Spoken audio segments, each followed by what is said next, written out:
Shalom, kita bersyukur karena Tuhan itu tidak saja baik, tapi juga karena kebaikannya, Dia tidak saja merancang hal-hal yang baik buat kita, tapi Dia juga ada beserta dengan kita, dan Dia selalu mau mengajar dan menunjukkan kepada kita jalan yang harus kita tempuh. Nah, kalau kita ikuti apa yang Dia ajarkan kepada kita, maka kita bisa melalui semua hal yang kita hadapi. Dan kita bisa melihat dalam segala situasi, dalam setiap keadaan, bahwa Tuhan itu selalu baik. God is good all the time.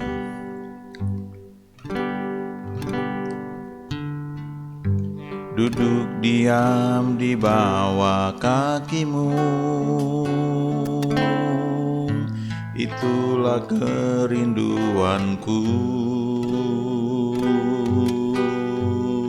Seperti Maria memilih yang terbaik, ku ingin belajar darimu, Tuhan.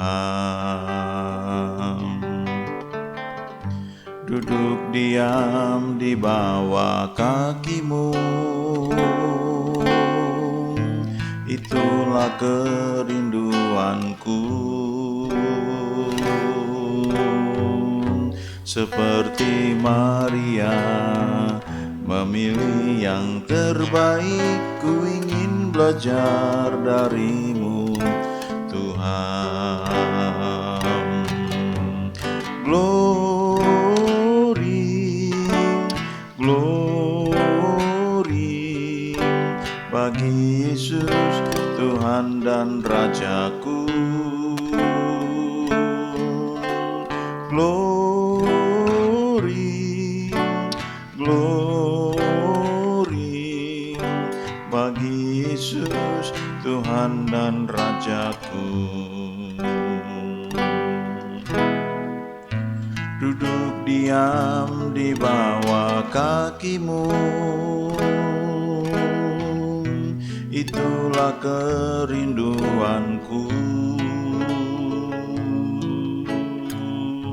Seperti Maria memilih yang terbaik, ku ingin belajar darimu, Tuhan. Glory, glory bagi Yesus, Tuhan dan Rajaku. Glory, glory bagi Yesus, Tuhan dan Rajaku. Glory, glory bagi Yesus, Tuhan dan Rajaku. Glory, glory bagi Yesus, Tuhan dan Rajaku. Bagi Yesus, Tuhan dan Rajaku. Bagi Yesus, Tuhan dan Rajaku.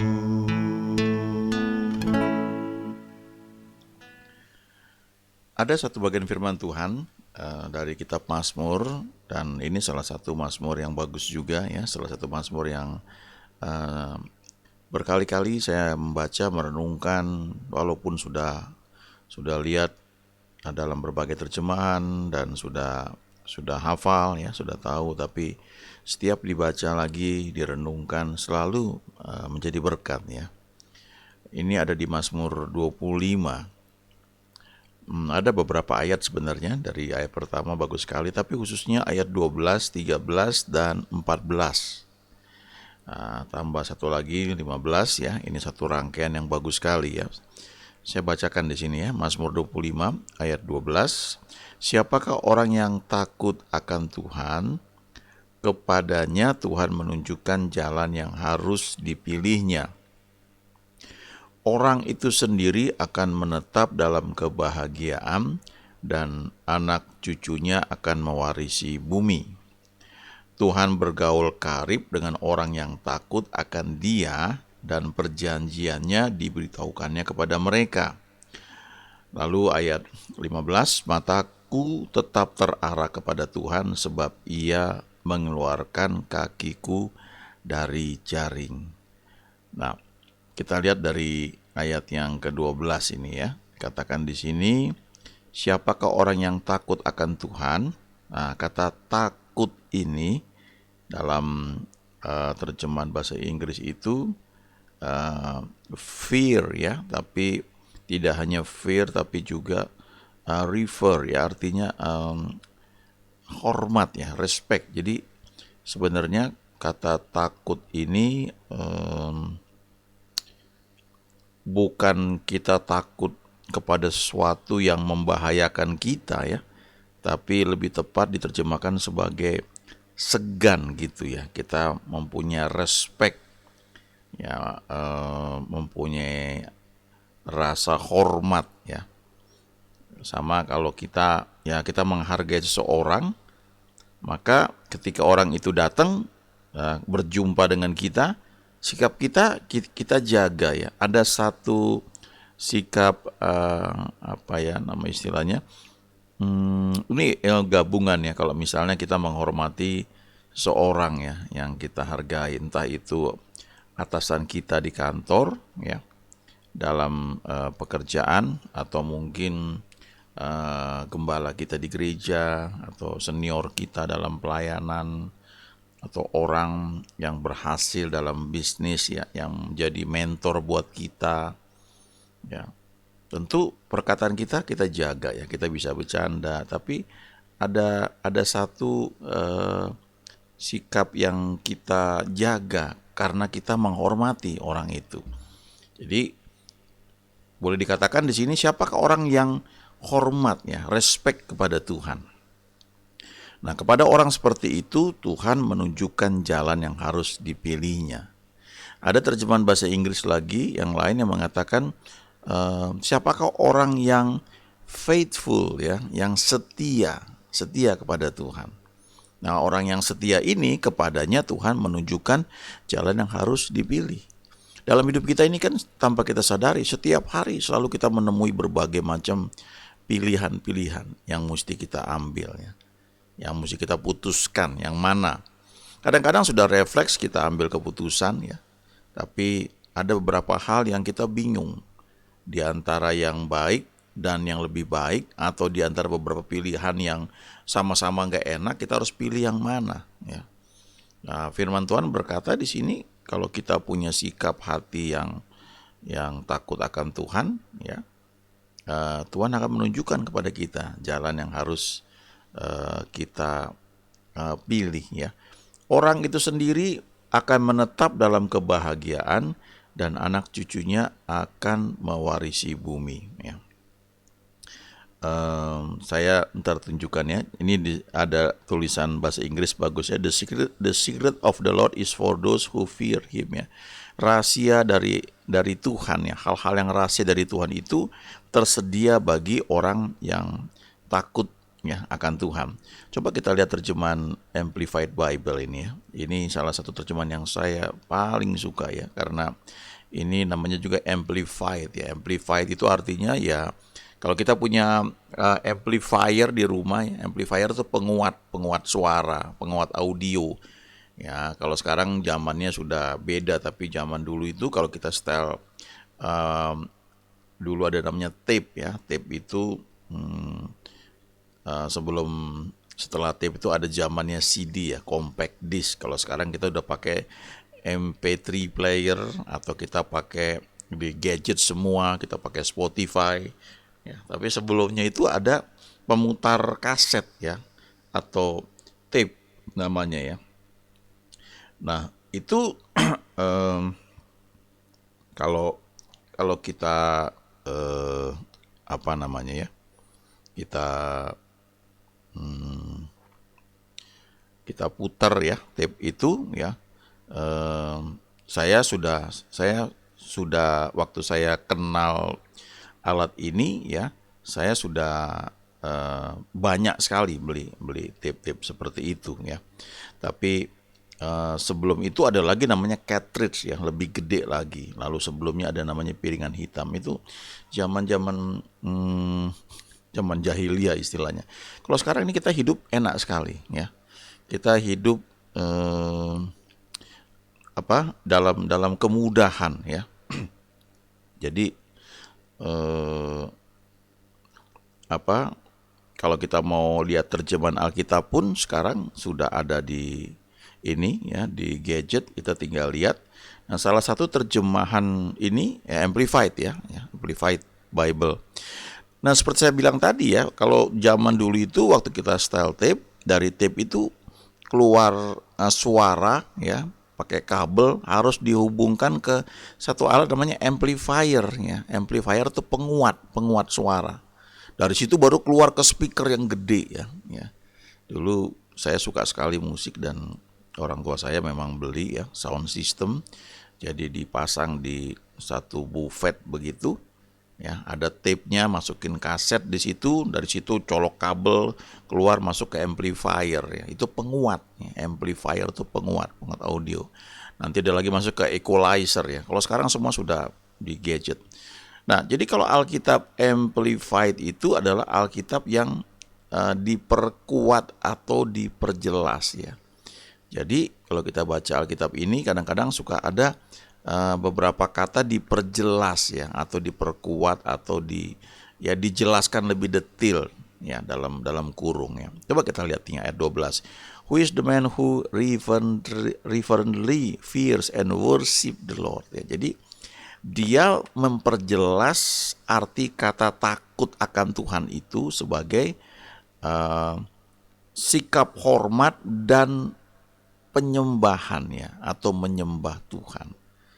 Nah, sebenarnya kalau kita bilang kita menyembah Tuhan tuh bukan sekedar lagu yang lagunya lambat nih penyembahan gitu ya. Sebenarnya bukan seperti itu. Tapi itu sikap hati ya. Kita bisa nyanyi lagu yang mungkin kelihatannya iramanya itu cepat ya, tapi sebagai bentuk penyembahan ya. Nah, itu jadi sikap hati ya, penyembahan. Nah, kalau kita suka menyembah Tuhan, betul-betul menyembah Tuhan, sebenarnya itu sudah salah satu bentuk dari sikap takut akan Tuhan. Nah, kepada orang yang suka menyembah Tuhan ini, kepada orang seperti inilah Tuhan mengajarkan, him shall he teach in the way that he should choose ya. Jadi Tuhan akan mengajarkan jalan yang harus dipilih. Ya. Seperti saya bilang tadi, hidup kita ini tiap hari dihadapkan dengan banyak pilihan. Nah, waktu kita memilih yang dari Tuhan itu aman ya. Walaupun tidak selalu itu nyaman, tapi hasilnya itu selalu yang terbaik, yang tepat, karena kita akan menikmati ya rencana yang Tuhan sediakan buat kita ya.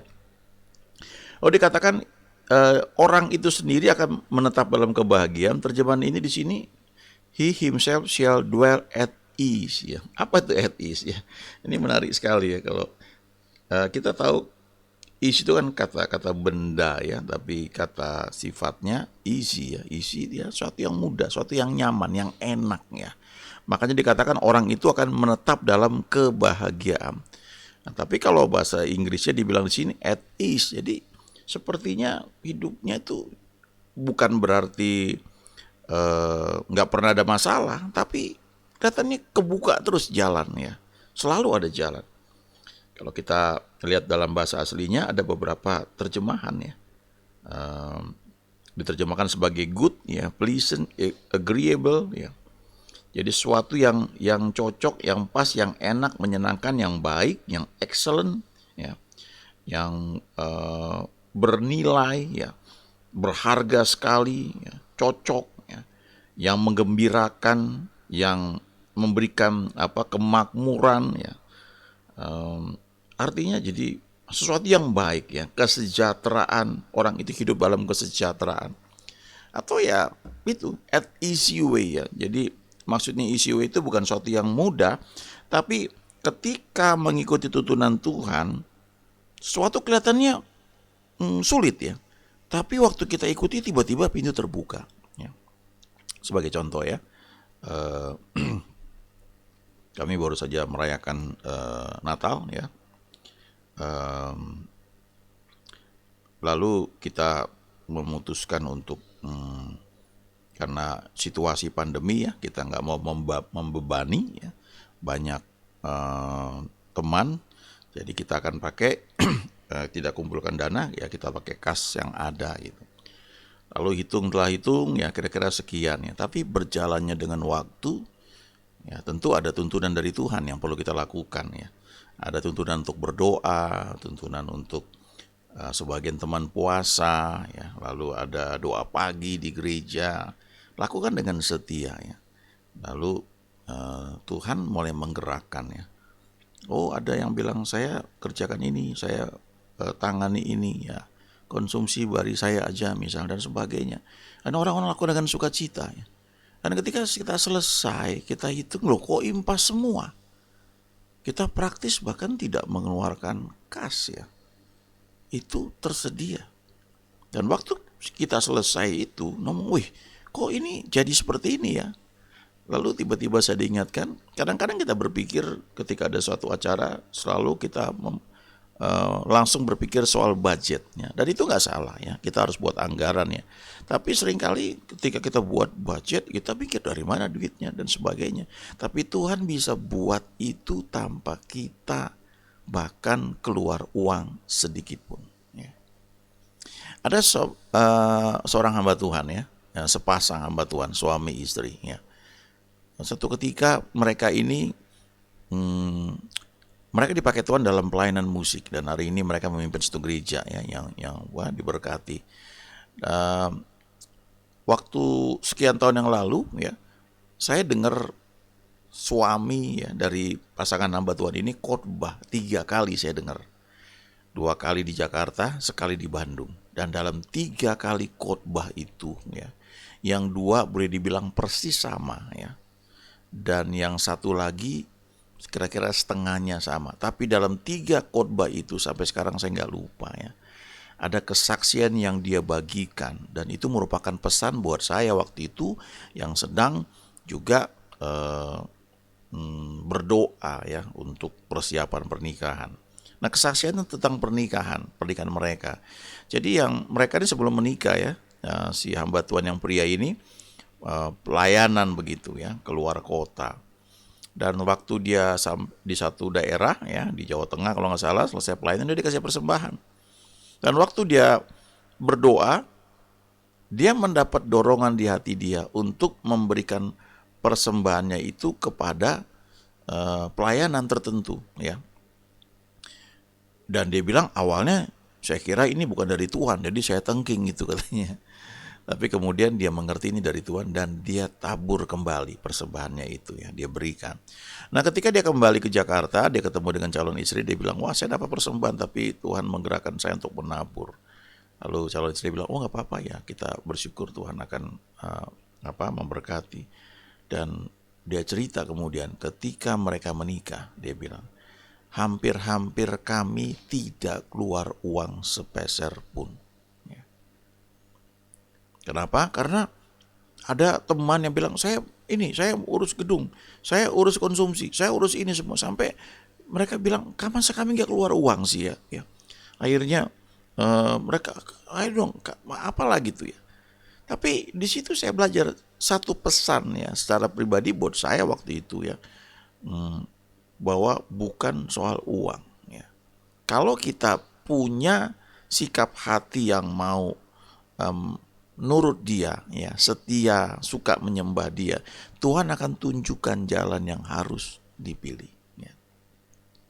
Dan memang pada waktu itu ya beda dengan sekarang tentunya ya. Ada banyak hal lah yang dihadapi. Tapi itu salah satu pertandingan iman yang dulu ya saya lalui ya, kami lalui. Melihat bagaimana Tuhan bisa bekerja ya. Kadang-kadang kita berpikir kan, harus dulu ada ini, tapi enggak juga. Ya. Itu yang dikatakan he shall dwell ease, ya. Tinggal dalam kebahagiaan, tinggal dalam keamanan, kenyamanan, tinggal dalam kemudahan. Sepertinya pintu terbuka, kok enak banget ya. Tapi kalau mau dirumuskan bagaimana caranya, ya nggak tahu, kecuali doa, ikuti apa yang Tuhan perintahkan, step by step, dan tiba-tiba semua selesai, bisa dilalui. Ya, itu namanya dwell at ease, ya. Lalu dikatakan, dan keturunan his offspring shall inherit the land, ya, akan mewarisi bumi, ya, mewarisi tidak hanya di lingkungan pelayanan, tapi bahkan di lingkungan secara umum, ya, di dunia bisnis atau di dunia usaha. Nggak heran kalau saudara melihat orang-orang yang melayani anak-anaknya, ada yang di bisnis, ada yang di macam-macam. Saya kenal seorang hamba Tuhan, ya, jauh lebih senior tentunya dari saya. Waktu saya kuliah, saya dengar, ya, hamba Tuhan ini sekarang udah jadi pendeta dan anaknya udah jadi pendeta juga, ya. Tapi yang menarik lah, dia pengusaha, ya, dan setia melayani Tuhan, luar biasa. Dan pelayanan aktif sekali, usahanya makin maju, dan anaknya ketika ayahnya ini buka gereja, anaknya selalu main musik setiap minggu di gereja, ya, dan kemudian ikut rekaman, ya, buat album yang memberkati seluruh Indonesia. Dan kemudian ketika hasil rekaman itu akan dibawa, ya, untuk dalam bentuk kaset dulu, ya, dibawa keliling Indonesia. Ini anaknya nggak bisa ikut, ya, untuk main musik, ya. Jadi ada orang lain menggantikan waktu itu, ya, untuk pergi keliling.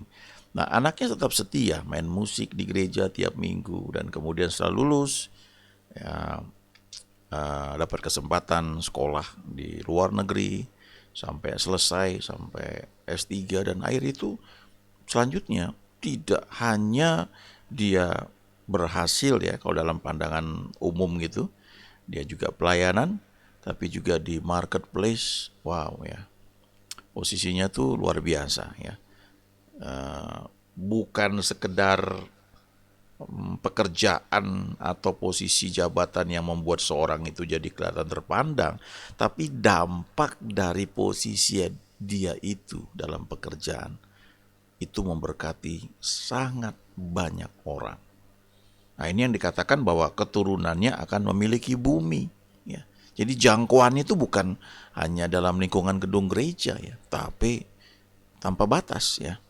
Kita jadi berkat bukan hanya untuk orang-orang yang mungkin sama-sama kita memuji menyembah Tuhan di dalam gedung gereja, tapi bagi banyak orang, ya, di luar sana.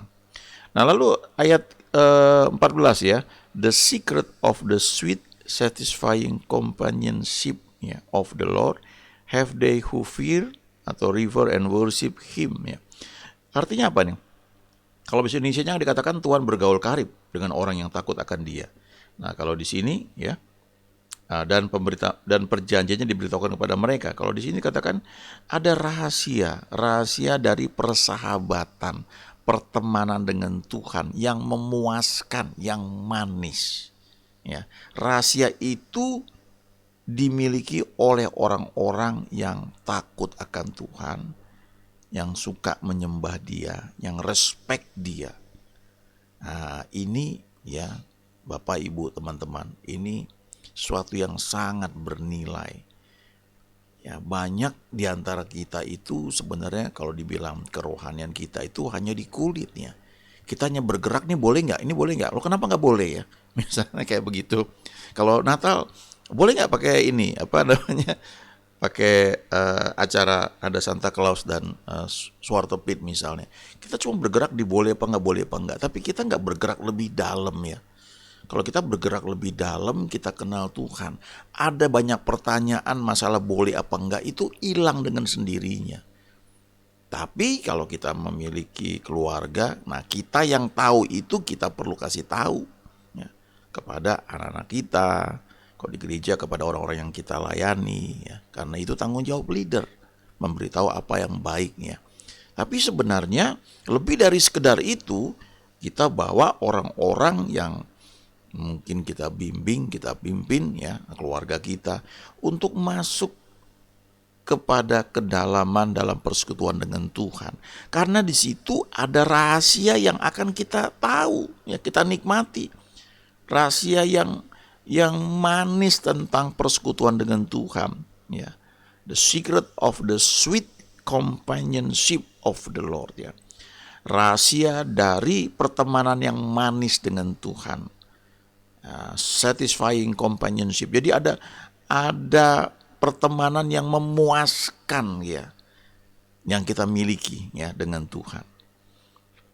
Dan dikatakan di sini, and he will show them his covenant and reveal to them its deep inner meaning. Artinya dia akan memperlihatkan, menunjukkan kepada mereka yang suka menyembah Tuhan, yang takut akan Tuhan, yang respect Tuhan itu, dia tunjukkan perjanjiannya, covenant, dan mewahyukan arti yang dalam, deep inner meaning, ya.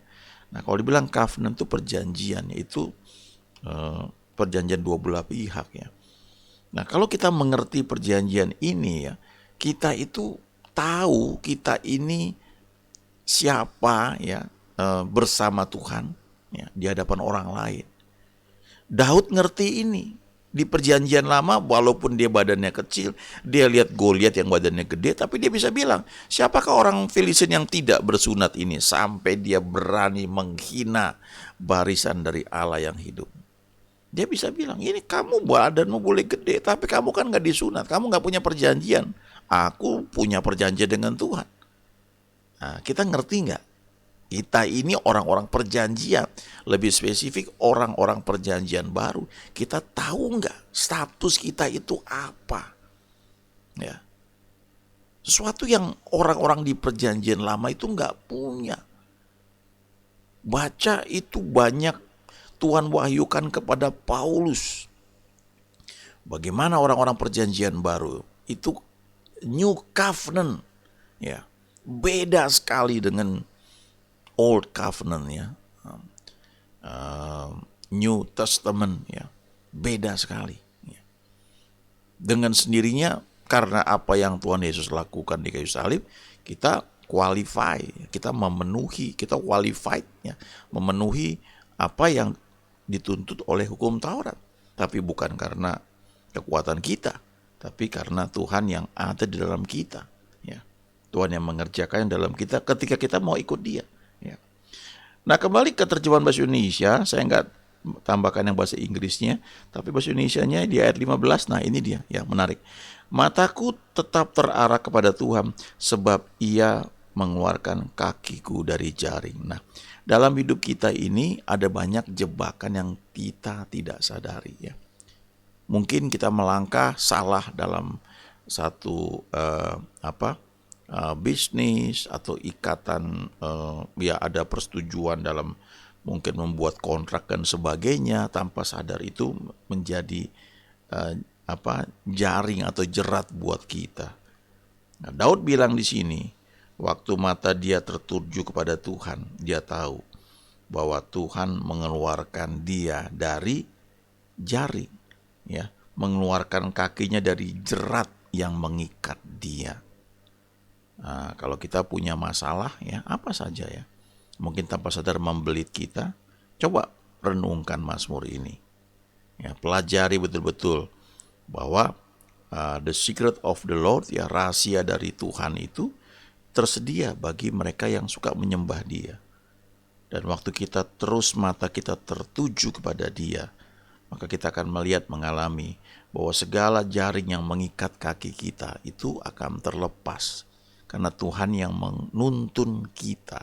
Nah, ini perlu kerjasama dari kita, ya. Kita nggak bisa lakukan dengan kekuatan kita, tapi Tuhan juga tidak paksa kita. Dia ingin kita mengikut Dia dengan sepenuh hati karena keputusan kita sendiri. Ya, jadi itu soal pilihan. Nah, ini janji Tuhan yang tersedia buat kita. Dan kalau kita lakukan, kita akan selalu menikmati bahwa God is good all the time, ya. Renungkan ayat ini, Mazmur 25 ayat 12 sampai dengan 14, dan kita akan mengalami apa yang Dia janjikan bagi setiap orang percaya. Amin.